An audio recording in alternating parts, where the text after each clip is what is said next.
Ano kayang mas gusto mo? Animated o itong live action? Bakit milyong-milyong tao ang natuwa sa ganda ng live action movie na ito? Tara at i-recap natin ng mabilis. Subscribe for more amazing recaps. Ang Berk ay isang islang sobrang layo na sa layo nito ay kakaiba din ng kanilang tradisyon. Naalarma na ang bayan sa gitna ng gabi. Tila may paparating, mga dragon. Sa islang ito nakatira ang Vikings na kilala bilang tanging lumalaban sa mga dragon. Imbis na iwasan ito. Target ng mga dragon ang mga hayop na alaga nila. Dito nakatira si Hiccup at ang tatay niya na si Chief Stoic na leader ng village nila. Kasama niya rin si Gobber, ang bisor niya. Isa na namang gabi ng pakikipaglaban sa mga dragon. Si Hiccup ay gusto din sanang makipaglaban sa mga dragon. Kaso labag ito sa kagustuhan ng papa niya at ng bayan. Kaya hindi siya pinapalabas ng bahay. Pero matigas ang ulo nito. Gusto talaga niyang mapatunayan na makapatay din ng dragon tulad ng mga kababata niya. Pati ang crush niya nga si Astrid. Nagkakagulo na sa village at iba't ibang klase ng dragon ang nakakalaban nila. Nang dumating ang pinakakinakatakutan, ang Night Fury. Pinakamabilis at pinakamapanganib. Wala pa ring nakakakita nito sa kasaysayan. At gusto ni Hiccup na siya ang unang makapatay nito. Dali-dali niyang nilabas ang kanyang ginawang armas at nagbaka sakaling makabaril ng Night Fury. Pakakita niya, binaril niya ito at himalang natamaan niya ito at bumulusok. Tuwang-tuwa si Hiccup. Ang problema, biglang may malaking na dragon na nakakita sa kanya at pinaghabol siya. Nakita ito ng kanyang tatay at tinaboy ang dragon.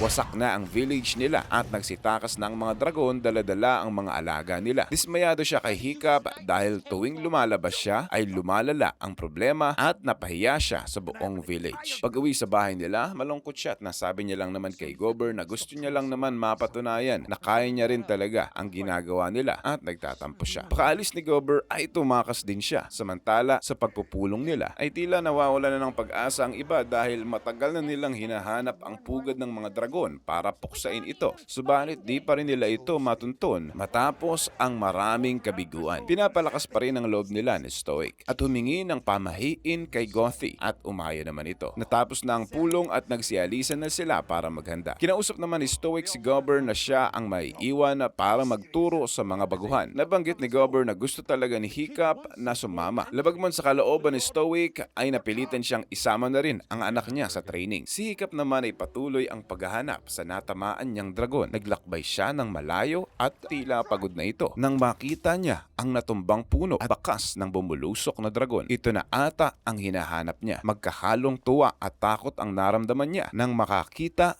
ng Night Fury. Ngayon, kailangan niya na itong patayin. Pero nang makita niya ang nakakaawang mata nito at tila nangungusap, ay naawa siya at pinakawalan niya na lang ito. Nang makatakas ang dragon, humagulgol ito sa pagmumukha niya sa galit pero hindi siya nito pinatay. Umalis na ito at tila di ito makalipad. Pag-uwi niya, naghihintay ang papa niya sa kanya. Sinabihan siya nito na pumapayag na siyang mag-training siya bilang Vikings. Pero nagbago na ang isip ni Hiccup at ayaw niya nang pumatay ng mga dragon. Nagpumilit pa rin ang papa niya at training na daw siya bukas ng umaga. Kinabukasan, nagsimula na ang training nila sa Trial of Flame kasama ang mga kababata niya, pati si Astrid. Dito sila makikipaglaban sa iba't ibang klase ng dragon. Ang pinakamagaling sa kanila, ang tatanghaling top slayer at pararangalan sa buong village. Sinubok agad sila sa unang dragon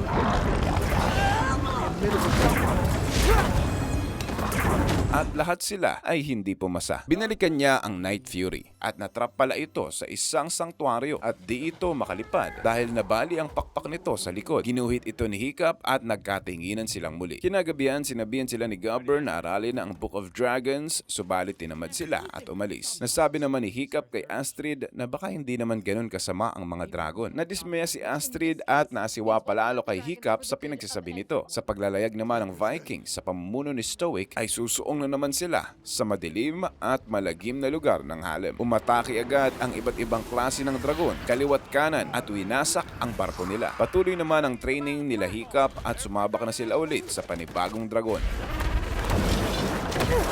Bagsak ang lahat at si Astrid lang ang nakatalo sa dragon. Binalikan ulit ni Hiccup ang Night Fury at nagdala ito ng isda. Papakainin niya ito at nang makita niyang nakatago ang mga ngipin nito ay natawag niya itong Toothless. Sa una ay mailap pa ito pero kalaunan ay nakakapana ito ni Hiccup at napaglaro din pala ito. Kinagabihan ay gumawa siya ng pakpak para kay Toothless at kinabit niya ito. Kinabukasan, nalaman niya rin ang mga kahinaan ng mga dragon sa pagsama kay Toothless at ginagawa niya ito sa training at lagi siyang nagtatagumpay. Nagtataka ang mga kasama niya at nagsimula nang magtanong sa kanya kung ano ang sekreto niya. Paano niya nagagawa yun? Patuloy rin ang pagsasanay nila Toothless kung paano sila makakalipad sa bago nitong pakpak. Sumikat naman si Hiccup sa galing niya sa pagpapatumba sa mga dragon. Si Astrid naman ay nagagalit at nababahala na maungusan siya ni Hiccup na maging top slayer. Nagsimula nang magtaka ito sa mga kilos ni Hiccup. Dumating na ang mga Vikings mula sa kanilang bigong paglalayag. Maraming barko nila ang nasira ng dragon at marami rin sa kanila ang sugatan. Nabalita ni Stoic na magaling na palang magpatumba ng dragon si Hiccup at nagtaka ito. Samantala, nakukuha na ni Hiccup kung paano paliliparin si Toothless at nakakalipad na sila ng matayog. Nagkakamali at sumasabit man sila pero mas lalong nakakabisado niya ito. Kinagabihan ay kinausap siya ng kanyang ama at tuwang-tuwa ito para sa kanya dahil magaling na itong magpatumba ng dragon gaya ng kanyang ama. Dumating na ang araw kung sino ang tatanghaling top slayer at humarap na sila sa huling pagsubok. Nanonood din ang kanilang mga magulang at ang mga tao. Nagsisimula pa lang ang pagsubok at aatake pa lang si Astrid pero madali lang itong uling napatumba ni Hiccup. Tinanghal siya bilang top slayer sa harap ng lahat. Sa galit ni Astrid ay inalam nito kung saan laging pumupunta si Hiccup. Laking gulat niya nang makita niya si Toothless at tumakbo ito para magsumbong. Hinabol naman siya ng dalawa at dinukot ito at sinubukang kumbinsihin. Ayaw pa nito ng una pero pinasakay ni Hiccup si Astrid at nagsimulang lumipad si Toothless ng mabilis at nakakalula. Sigaw ng sigaw si Astrid at nagsorry na ito kay Toothless at humilom na ito. Dinala sila ni Toothless kung saan ang mga pugad ng mga dragon ang matagal nang hinahanap ng Vikings. Meron pala ditong dambuhalang dragon na pinakamalaki sa lahat. Dito pala nila inaalay ang lahat ng hayop na nakukuha nila. Umuwi na sila at bago umalis si Astrid ay hinalikan nito si Hiccup. Kung sa tingin mong magkakatuluyan si Hiccup at Astrid, subscribe ka naman kaibigan para sa mas marami pang magagandang pelikula. Kinabukasan na kailangan ng pumatay ni Hiccup ng dragon bilang seremonya ng top slayer. Ramdam ang kaba ni Hiccup dahil iba ang iniisip niyang gawin. Suportado naman siya ni Astrid. Pumasok na siya at pinakawalan na ang dragon. Nagwala ito kaagad at bumuga ng apoy na nagtakot sa lahat. Nagtaka ang lahat nang binaba niya ang mga armas niya at kinakausap ang dragon. Humihilom naman ito at nakikinig kay Hiccup. Sumigaw si Stoic na itigil ang laban. Nagulat ang dragon at nagwala. Pinag-iinitan ng dragon si Hiccup at narinig ito ni Toothless at hinanap ito. Laking gulat ng lahat nang may dumating